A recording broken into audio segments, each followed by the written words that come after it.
రాష్ట్ర వ్యాప్తంగా కూటమి విజయ దరహాసం ఎగరవేసింది. సో అయితే విశాఖ దక్షిణ నియోజకవర్గంలో తనకు ఇచ్చినటువంటి ఎమ్మెల్సీ పదవిని సైతం త్యాగం చేసి ఎడంకాలతో తన్ని ఇటు జనసేనలో చేరడంతో పాటుగా భారీ విజయాన్ని సాధించుకున్నారు వంశీకృష్ణ శ్రీనివాస్ గారు. సార్ చెప్పండి, సో మీకు ఒక పదవి ఉన్నప్పుడు కూడా ప్రజాస్వామ్యంలో గెలవాలి సో అని చెప్పి ఖచ్చితంగా పోటీ చేశారు. భారీ మెజార్టీని ఇప్పుడు ఆ నియోజకవర్గంలో సొంతం చేసుకున్నారు. ఎలా అనిపిస్తుంది?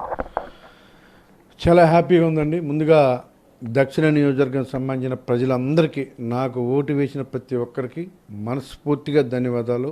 అలాగే ఈ రాష్ట్ర ప్రజలందరికీ కూడా మనస్ఫూర్తిగా ధన్యవాదాలు తెలియజేస్తున్నా. అభివృద్ధికి ఓటేశారు. ఈ రాష్ట్ర భవిష్యత్తుని కాపాడుకోవాలి, భావితరాలను కాపాడుకోవాలి, మా పిల్లలకు ఎంప్లాయ్మెంట్ కావాలి, ఈ రాష్ట్రంలో ఇండస్ట్రీస్ రావాలి, ఈ రాష్ట్రానికి ముఖ్యంగా ఒక సాఫ్ట్వేర్ కంపెనీస్ రావాలి, ప్రతి ఒక్కటి కూడా డెవలప్ అయ్యి రానున్న రోజుల్లో ఈ రాష్ట్ర నెంబర్ వన్గా ఉండాలి తప్ప అప్పులు పాలవ్వకూడదన్న ఒక ఉద్దేశంతో ఇవాళ సైలెంట్ విప్లవం, ఎవరు ఊహించిన విధంగా ప్రజల్లో ఆ చైతన్యం వచ్చింది. ఎందుకంటే ఇంట్లో కూర్చొని బటన్ నొక్కుతాను, నేను ఏం చెప్తే అది జరుగుద్ది అనేది అహంకారం. ఈ రాష్ట్రంలో నన్ను చూసి ఓట్లేస్తాను కూడా చాలా అహంకారం. నిన్ను చూసి ఎప్పుడు ఇలా పోటీల్లో నీకు బుద్ధి చెప్తే 19లో నువ్వు ఇంటింటికి తిరిగి ఇది చేస్తుంటే ఓటేసేది తప్ప నిన్ను చూసి ఓట్లేదు. ఒక టీం వర్క్ చేయాలి. అధికారం అన్నది ఆర్థిక ఫలాలు కానీ అభివృద్ధి ఫలాలు కానీ అందరికీ అందాలి, నాకు మాత్రం అందాలి, నేను బటన్ నొక్కిన వాళ్ళకి అందాలి అనే ఒక గర్వంతో తీసుకున్న నిర్ణయం వల్ల నలుగురు 4 కొమ్మల్లా పెట్టుకొని ఈయన వసూలు చేసుకుంటున్నాడు. ఆ పెద్దిరెడ్డికి ఒక ఆయన ఉన్నాడు, ఆయన దేశ నాయకుడు, ఆయన ఒకటి పెట్టుకున్నాడు. అసలు ఎవరు పలకరించినా పలకరించాడు. ఆయన ధనంజయ రెడ్డి అంటే ఒక ఆయన పలకరిస్తుంటే ఇడ చూసి వెళ్తుంటాడు. ఇలాంటి మూర్ఖులందరినీ అక్కడ పెట్టుకోను కాబట్టి ఇలాంటి గతి అలా జగన్మోహన్ రెడ్డి గారికి పట్టింది. ఇవాళ మీరు గమనించండి, ఇంత దారుణమైన ఓటమిని ఎవరు చూసుండరు. అసలు ఆ మెజార్టీలు చూస్తే ఒక్కొక్కరు చచ్చిపోవాలని ఘోరంగా ఉంది. బయటకు వచ్చినప్పుడు కూడా చెప్పారు ఖచ్చితంగా ఓడిపోతారు, ఓడించి తీరుతాం అన్నారు. సో ఈరోజు తూర్పులో కూడా మీరు 70,000 మెజార్టీ అన్నారు. సో ఆ మెజార్టీ కూడా ఆల్రెడీ కనిపించింది.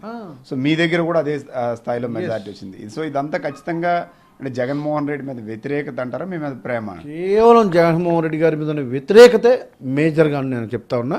ఇవాళ పవన్ కళ్యాణ్ ఒక కీ రోల్ పోషించారు. పవన్ కళ్యాణ్ మీద అభిమానం పెరిగిపోయింది జనాలలో. నీతిగా పోరాటం చేస్తున్నారన్న ఒక ఇది జనాలకు వచ్చింది. ఆయన చంద్రబాబు నాయుడుకి సపోర్ట్ చేయడం, ఆయన ఆధ్వర్యంలో ఇవాళ ఒక అద్భుతమైన ప్రభుత్వం ఏర్పడాలి, ఈ రాష్ట్రం అభివృద్ధి జరగాలని చెప్పేసి సైలెంట్గా ప్రజలు, నేను బటన్ నొక్కిన వాళ్ళు అందరూ కూడా ఎవరికి వేశారు ఓట్లు? ఒకసారి చూడండి మీరు, బటన్ నొక్కిన వాళ్ళు ఇటు వేసారు, సచివాలయ సిబ్బంది ఇటు వేసారు, అన్ని వర్గాల ప్రజలు ఇటు వేశారు, ఎంప్లాయీస్ ఇటు. ఎందుకు వేశారంటే నీ పరిపాలనని వ్యతిరేకించారు ప్రజలు. మేము ముందే పదే చెప్పాను, నేను ప్రెస్ మీట్లు పెట్టి చెప్పాను. అయినా ఇలా జరుగుతుందని చెప్పినా ఆయనకి లెక్క చేయలేదు. నన్ను చూసి ఓట్లేస్తాను అహంకారంతో పోయి ఇలాంటి పరిస్థితి. లోకల్గా కంటెస్ట్ చేసిన క్యాండిడేట్ తప్పేం లేదు, తప్పంతా జగన్మోహన్ రెడ్డి గారిది. ఆయన పరిపాలన మీద వ్యతిరేకత ఉంది ప్రజల్లో. ఆయన విధానం కరెక్ట్ కాదని చెప్పి డిసైడ్ అయిపోయాడు.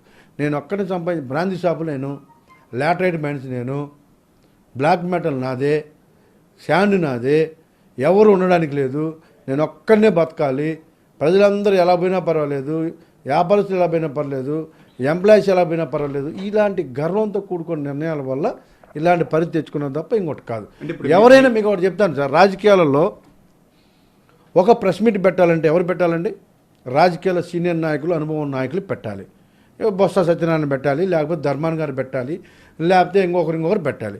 అదేంటండి, సజ్జల గారు ఎవరండి? అసలు సజ్జల గారికి రాజకీయాల సంబంధం ఏంటి? నీకు సలహాదాడు, ప్రతి సజ్జలు ప్రెస్ మీట్ పెడతాడు, యాక్సెప్ట్ చేస్తాడు ఎవరైనా చెప్పండి? అయితే సజ్జల నిన్న చాలా మంది ఆల్రెడీ ఇప్పుడు మాజీ మంత్రులు కానీ ఎమ్మెల్యేలు కానీ సో చాలా నిర్ణయాలు బాగాలేవు, అక్కడ మేము కలవడానికి అపాయింట్మెంట్లు దొరకలేదు, సో వాలంటీర్లు దెబ్బతి ఇప్పుడు మాట్లాడుతున్నారు, స్వరం ఇప్పుతారు, దాన్ని ఎలా చూస్తారు? నేను ముందే ఇప్పాను కదండి, అందరూ భయపడి ఉన్నారు, నేను ముందే ఇప్పించాను. నేను ఎమ్మెల్సీ కూడా ఉన్నా లేకపోయినా ఒకటి, ఇది ఎందుకు డమ్మీగా బతకడం కంటే చచ్చిపోవడం మేలని నేను ముందే వదిలేశాను. అందరు డమ్మీలు, అక్కడ మంత్రులకి పవర్ లేదు, ఎమ్మెల్యేలకు పవర్ లేదు, ఎంపీలకి పవర్ లేదు, ఆ నలుగురు తప్ప. ఆ నలుగురు ఏది చెప్తే జరుగుతుంది. మేము కష్టపడి ఇంటింటికి తిరిగి జనాలలో ఉండి మేము గెలిచి ఆయన సీఎం చేస్తే ఆ నలుగురికి బాధ్యతలు అప్పు చెప్తే ఇంకెందుకు వీళ్ళందరూ? ఆ నలుగురు తప్ప ఈరోజు దెబ్బ అవడానికి ఇదే ప్రధాన కారణం. ఇంకొకరు ఎవరు తప్పు చేయకుండా ఇలాంటి పనులు చేయకుండా ప్రజాస్వామ్యంలో అందరూ భాగస్వామ్యాలు, ప్రజలు నిర్ణయించారు కాబట్టి అందరికి పవర్ ఉండాలి. నలుగురికే కేంద్రీకృతం అవ్వకూడదు పవరు. అయితే ఎలా ఉంటుందో మీకు ఎలా చూపించాలో ఆ విధంగా చూపిస్తాం మేమని ఇవాళ జగన్మోహన్ రెడ్డి గారి ద్వారా ఈ రాష్ట్రంలో ప్రతి ఒక్క నాయకుడికి బుద్ధి వచ్చే విధంగా రిజల్ట్ చెప్పారు. ఏ నాయకుడు కూడా జీవితంలో మళ్ళీ తప్పు చేయకూడదు. ప్రజలకు అనుగుణంగా మేము పరిపాలించాలి తప్ప నన్ను చూసి ఓట్లేస్తానని ఎరగబడే ప్రతి ఒక్కరికి కూడా ఇది ఒక నిదర్శనంగా, ఇది ఒక ఆదర్శంగా తీసుకోవాలని ప్రజలు తెరిపించారు. అంటే ఇప్పుడు ఆల్రెడీ మీరు సంక్షేమం హామీలు ఇచ్చారు. సో ఇప్పుడు ఆల్రెడీ సంక్షేమం ఉన్నటువంటి పరిస్థితి, బట్టలలోకి చేయలేనటువంటి పరిస్థితి. ఇప్పుడున్న సంక్షేమాన్ని అభివృద్ధిని మీరు బ్యాలెన్స్ చేయగలరా? ఖచ్చితంగా రెండు సమానంగా తీసుకెళ్ళడానికి తనకు నమ్మకంతో ప్రజలు చాలా బరువు బాధ్యతలు పెట్టారు కాబట్టి ఆ విధంగానే పరిపాలన వెళ్తుంది. ప్రజలకు అనుగుణంగానే పరిపాలన వెళ్తుంది, ఎటువంటి డౌట్ లేదు. ఇప్పుడు ప్రతిపక్షం కూడా లేదు కదా మీ దగ్గర. సో ఇప్పుడు ఎలా అసలు మీరు అసెంబ్లీలో ప్రతిపక్షం లేదు, ఇంకే పక్షం లేదు. అన్ని పక్షాలు మేమే, ప్రతిపక్షం మేమే, స్వపక్షం మేమే, ఇంకే పక్షం లేదు ఆయనకి. ఎందుకంటే ఆయన నిర్ణయాలు అసలు నమ్ముకున్న వాళ్ళు ఒక్కరినైనా బతకనిచ్చాడండి ఆయన? చెప్పండి. ఫస్ట్ నుంచి పార్టీలో ఎవరైనా ఉన్నారండి? మీరు ఒకసారి ఆలోచించండి. అందరం దొంగలు తెచ్చి పెట్టుకున్నారు కదా. వ్యాపారం అంట ఆయనకు 100 కోట్లు ఇచ్చినాడు, ప్రతి ఒక్కడు ఒక హీరో చేశాడు ఇక్కడ. కాటరాజులు కామరాలను పోషిస్తే ఇలా ఉంటుందని ముందే చెప్పాం. ఇప్పుడు గతంలో కూడా మీరు ఇక్కడ ఆరోపణలు చేశారు. విశాఖపట్నంలో సో కొంతమంది ఇబ్బందులు పెట్టారు, కష్టాలు వాళ్ళు చేశారు, వాళ్ళని ఎట్టి పరిస్థితులు వదిలిపెట్టనన్నారు. సో ఇప్పుడు ఆ మాట కట్టుబడి ఉన్నారు, అది ఖచ్చితంగా కట్టుబడి ఉన్నాము. నేను ఆ రోజు అధికారంలో లేనప్పుడు ఇబ్బంది పెట్టారు. నేను వైఎస్ఆర్ కాంగ్రెస్ పార్టీ నుంచి జనసేన జాయిన్ అయిన తర్వాత నా వ్యాపారాలు టచ్ చేశారు, నా వ్యాపారాలు ఆపించారు, నా ల్యాండ్స్ మీద రైడ్లు చేయించారు, నా పర్సనల్గా వెళ్ళారు వాళ్ళు. ఎవరైనా సరే ఈ రాష్ట్రంలో ఎప్పుడు కూడా ఇలాంటి పరిస్థితులు లేవు.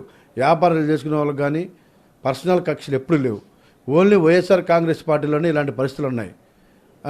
ఇక్కడ ఆడెవడో రాస్తాడు, ఎవడో ఆ సాక్షి, ఆయన కూడా కడప నుంచి తెచ్చుకుని రేట్లింగ్ ఎవరు లేక ఇక్కడ. వాడేడో విజయమాల్య అంటే నేను వాడి దగ్గర ఉన్నప్పుడు మాత్రం దేవుణ్ణి సాక్షి పేపర్లో మనిషి పనికిరాదు ఆ పేపరు. వాడేమో విజయమాల్యతో పోల్చి నా మీద రాస్తున్నా ఎదవా. అలాంటి పేపర్లు వాళ్ళు రాసుకోవడం, వాళ్ళే రైలు చేసుకోవడం, మా ల్యాండ్స్ మీద రైలు చేయించడం, మా వ్యాపార సంస్థల మీద రైలు చేయించడం. పార్టీ మారకూడదా? నువ్వే పార్టీ నుంచి వచ్చావు? నువ్వు కాంగ్రెస్ పార్టీ నుంచి రాలేదా? అంటే ఎవరైనా పార్టీలు మారితే రైలు చేస్తారా? వ్యక్తిగతంగా తీసుకుంటారా ఈ రాష్ట్రంలో?